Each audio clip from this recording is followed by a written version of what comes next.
Subhanallahi wa bihamdih. Assalamualaikum warahmatullahi wabarakatuh. Alhamdulillah. Alhamdulillahi wa kafa. Wassalatu wassalamu ala Rasulillahil Mustafa wa ala ali wa sahbihi wa man wafa. Allahumma salli ala Sayyidina Muhammad wa ala ali Sayyidina Muhammad. Wallahumma salli ala Sayyidina wa Habibina wa Syafi'ina wa Nabiyyina Muhammad bin Abdullah bin Abdul Muttalib bin Hashim bin Abdul Manaf bin Qusay bin Kilab bin Murrah bin Ka'ab bin Lu'ay bin Ghalib bin Fihr bin Malik bin Nadar bin Kinanah bin Kuzaimah bin Mudrika bin Ilyas alaihissalam bin Mudar bin Nidar bin Ma'ad bin Annan bin Ad bin Udad bin Hamaisa bin Salaman bin Banat bin Hamal bin Kidra bin Ismail alaihissalam bin Ibrahim alaihissalam bin Tarukh bin Dahur bin Saru bin Ra'u bin Falak bin Abar bin Shalak bin Arfakshad bin Sam bin Nuh alaihissalam bin Lamuk bin Mutashalkha bin Idris alaihissalam bin Yar bin Mahlail bin Kinan bin Anusi bin Syid bin Adam alaihissalam. Alhamdulillah, pada saat ini kita masih diberikan kesempatan oleh Allah Subhanahu wa taala untuk menjalankan ibadah puasa.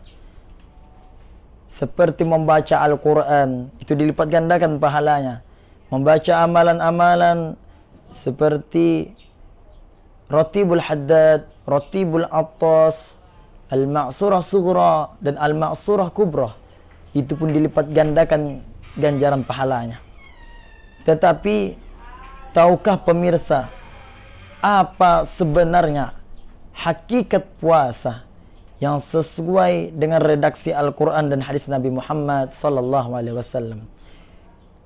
Hadirin pemirsa rahimani wa rahimakumullah.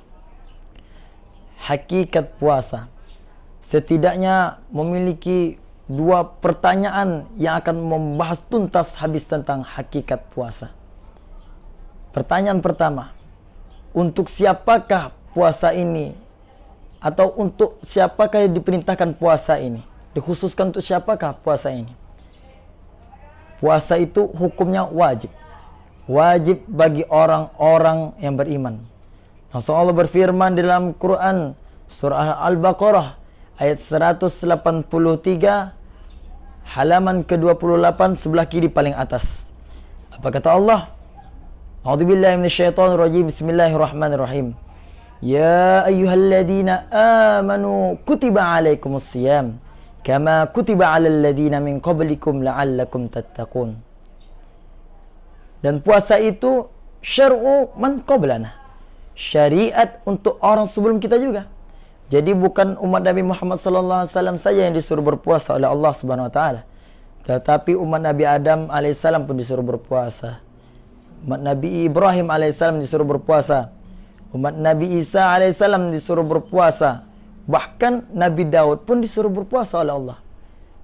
Sehingga kita kenal para pemirsa, puasa Daud, puasa selang-seling. Hari Rabu berpuasa, Kamis tidak berpuasa. Jumat berpuasa, Sabtu tidak berpuasa. Ahad berpuasa, Ahad berpuasa. Itu yang disebut dengan puasa Daud, puasa selang-seling. Itu pertanyaan pertama tentang hakikat puasa. Pertanyaan kedua, bagaimana puasa kita sesuai dengan ajaran Nabi Muhammad sallallahu alaihi wasallam? Di antaranya ada beberapa indikasi. Indikasi yang pertama, kam min shaimin laisa lahu min siyamihi illa ju' wal atshah. Kata Rasulullah, kam min shaimin, betapa banyaknya orang berpuasa, laisa lahu min siyamihi, dia tidak mendapatkan apa-apa dari puasanya itu, illa ju' wal atshah, kecuali hanya rasa lapar dan haus. Hanya rasa lapar dan haus. Hadis ini begitu masyhur di kalangan kita semua. Sudah menjadi hal yang umum hadis ini. Banyak orang yang berpuasa karena ingin mematuhi peraturan-peraturan saja. Dan ada juga sebagian orang berpuasa karena ingin mengikuti teman-temannya saja. Dan ada juga yang berpuasa hanya ingin membanggakan kedua orang tuanya, inilah yang dikatakan Rasulullah SAW, berpuasanya hanya sia-sia saja. Indikasi yang kedua, kita harus mengetahui ilmu bekal puasa dengan cara banyak membaca, banyak mendengar tentang fikih puasa. Seperti apa? Seperti sahur. Ini banyak orang yang salah paham tentang sahur di malam hari. Kalau kata orang Minang, aden kau makan malam untuk besok sahur, kata orang Minang. Kalau orang Banjar, kenanya aku makan malam nih ingin isuk sahur, kata orang Banjar. Ini banyak salah pahaman para pemirsa. Kapan sahur sesuai ajaran Nabi Muhammad SAW? Yaitu 30 menit sebelum sholat subuh. Gunanya apa? Agar kita bisa menjalani ibadah puasa di siang harinya. Karena kita membutuhkan kekuatan. Jadi tidak ada lagi alasan untuk berpuasa dengan bermalas-malasan. Disuruh ini alasannya puasa, disuruh itu alasannya berpuasa. Ini tidak dibenarkan dalam berpuasa. Kalau toh kata Dilan, jangan rindu, karena rindu itu berat. Tapi kalau saya mengatakan jangan berpuasa tanpa sahur, karena berpuasa itulah yang sangat berat. Indikasi yang ketiga, kita harus mengetahui ilmu berbuka puasa, seperti jenis makanannya, dan apa amalan sebelum berbuka puasa, dan apa doa berbuka puasa. Kalau jenis makanannya sesuai dengan Rasulullah SAW yang diajarkan kepada kita. Kalau Rasulullah berbuka hanya dengan air putih dan kurma. Kalau sekarang, zaman sekarang, di rumah-rumah itu kalau berbuka puasa, di meja penuh ada buah, ada jus buah. Kalau di pondok pesantren tak semewah yang kita bayangkan, tapi yang penting berkah, itu yang paling penting. Jadi jangan tunggu lagi kesempatan, bapak dan ibu, pemirsa dan para pemuda yang di sana, untuk mendaftarkan dirinya ke pondok pesantren agar masa depan menjadi cerah dan terarah menuju ridhonya Allah Subhanahu wa taala. Dan ilmu berbuka puasa yang kedua, kita harus mengetahui juga amalan-amalan sebelum berbuka puasa. Seperti memperbanyak zikir. Zikir seperti apa? Seperti kalimat thayyibah.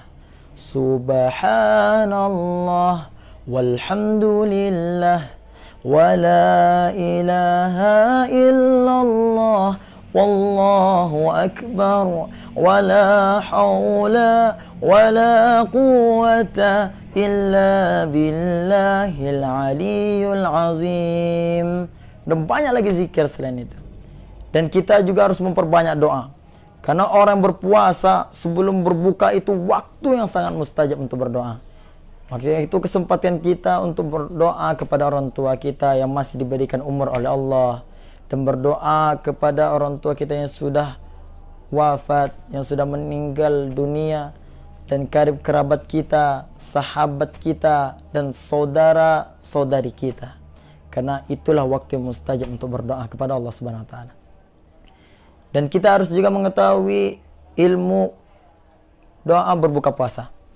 Kalau doa berbuka puasa sangat banyak variasinya.